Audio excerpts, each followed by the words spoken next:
Hello guys, क्या हाल चाल है।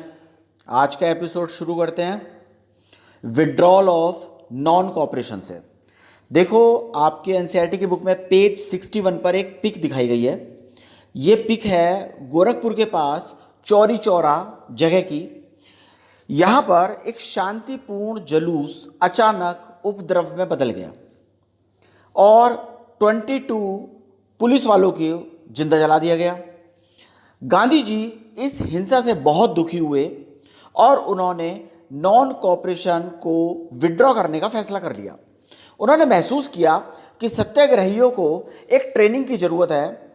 इधर कांग्रेस में भी कुछ लीडर्स मास स्ट्रगल से बार बार जो ये मूवमेंट हो रहे थे उनसे थक गए थे और वो प्रोविंशियल इलेक्शंस में पार्टिसिपेट करना चाहते थे। उन्हें विश्वास था कि काउंसिल के अंदर रहकर वे ब्रिटिश पॉलिसीज का जोरदार तरीके से विरोध कर सकते हैं। इसके लिए सीआर दास और मोतीलाल नेहरू, सीआर दास चित्तरंजन दास और मोतीलाल नेहरू ने स्वराज पार्टी का गठन किया। लेकिन यंग लीडर्स जैसे कि जवाहरलाल नेहरू और सुभाष चंद्र बोस ज़्यादा रेडिकल मूवमेंट करने का उन्होंने फैसला किया। इसी बीच में दो फैक्टर थे जिन्होंने इंडियन पॉलिटिक्स को बदल दिया। पहला इफेक्ट था वर्ल्ड वाइड इकोनॉमिक क्राइसिस, पूरे संसार में एक आर्थिक मंदी छा गई। दूसरा था फॉल इन एग्रीकल्चर प्राइसेस, जिसका इम्पैक्ट एग्रीकल्चर पर भी हुआ।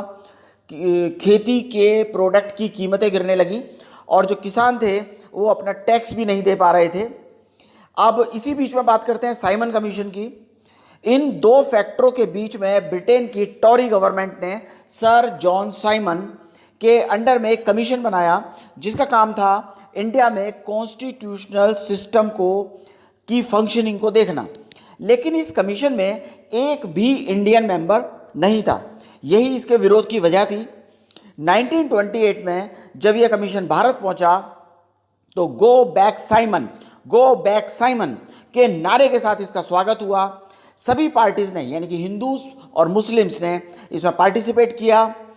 इसके विरोध को शांत करने के लिए वाइस रॉय लॉर्ड इरविन ने अक्टूबर 1929 में एक डोमिनियन स्टेट्स का ऑफर दिया और कहा कि एक राउंड टेबल कॉन्फ्रेंस किया जाएगा।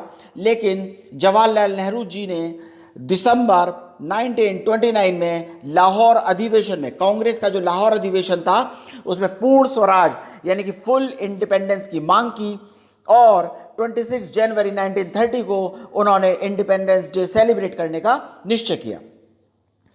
इसके बाद अगला टॉपिक है हमारा सॉल्ट मार्च और दांडी मार्च। 31 जनवरी 1930 को गांधी जी ने वाइस रॉय इरविन को 11 डिमांड्स के साथ एक लेटर भेजा। इसमें सबसे इंपॉर्टेंट डिमांड थी abolition of salt tax. Gandhi ji ने नमक के ऊपर जो टैक्स लगा हुआ था ब्रिटिश रूल का सबसे ऑप्रेसिव पहलू बताया। गांधी जी का मानना था कि नमक के ऊपर टैक्स बिल्कुल भी नहीं होना चाहिए, लेकिन इरविन नेगोशिएट करने के लिए बिल्कुल भी तैयार नहीं थे। और इसके बाद गांधी जी ने अपने 78 फॉलोअर्स के साथ सॉल्ट मार्च शुरू किया, जो साबरमती आश्रम से शुरू होकर लगभग 240 किलोमीटर दूर दांडी नामक की जगह पर खत्म होना था, जो एक समुद्र के किनारे जगह थी। 6 अप्रैल को गांधी जी दांडी पहुंचे और वहां उन्होंने नमक बनाकर ब्रिटिश लॉ को वायलेट किया। देश के अलग अलग हिस्सों में हजारों लोगों ने नमक कानून तोड़ा। आंदोलन फैल गया। फॉरेन क्लोज का बायकॉट होने लगा जैसे कि पहले हुआ था। पिकेटिंग होने लगी, शराब की दुकानों की पिकेटिंग होने लगी। इन सब से घबराकर ब्रिटिश गवर्नमेंट ने रिप्रेसिव एक्शन लिया। खान अब्दुल गफ्फार को कांग्रेस नेताओं ने गिरफ्तार कर लिया। गोलियां चली, हजारों लोग मारे गए। लोगों ने पुलिस चौकी में तोड़फोड़ करनी शुरू कर दी। म्यूनिसिपैलिटीज, अदालतों में, रेलवे स्टेशनों पर हमले शुरू कर दिए। लगभग 1 लाख लोगों को गिरफ्तार किया गया। ब्रिटिश गवर्नमेंट ने बच्चों को और महिलाओं को भी नहीं छोड़ा। वायलेंस को देखते हुए एक वाइड स्प्रेड वायलेंस फैल गया था। वायलेंस को देखते हुए महात्मा गांधी ने आंदोलन को एक बार फिर वापस ले लिया। इसके बाद इरविन ने गांधी जी को अपने साथ बुलाया और एक गांधी इरविन पैक्ट करने की कोशिश करी। गांधी जी ने सेकेंड राउंड टेबल कॉन्फ्रेंस में पार्टिसिपेशन के लिए अपनी सहमति दे दी। गवर्नमेंट पॉलिटिकल प्रिजनर्स को रिलीज करने के लिए एग्री हो गई, लेकिन नेगोशिएशन बीच में ही टूट गई और गांधी जी लंदन से इंडिया वापस आ गए। यहां पर आकर उन्हें पता चला कि कांग्रेस को बैन कर दिया गया है, नेहरू जी तथा गफ्फार खान को जेल में डाल दिया गया है।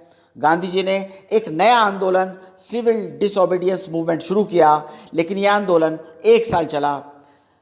1934 में इसने अपना मोमेंटम खो दिया। तो बच्चों, आज का एपिसोड यहीं पूरा होता है।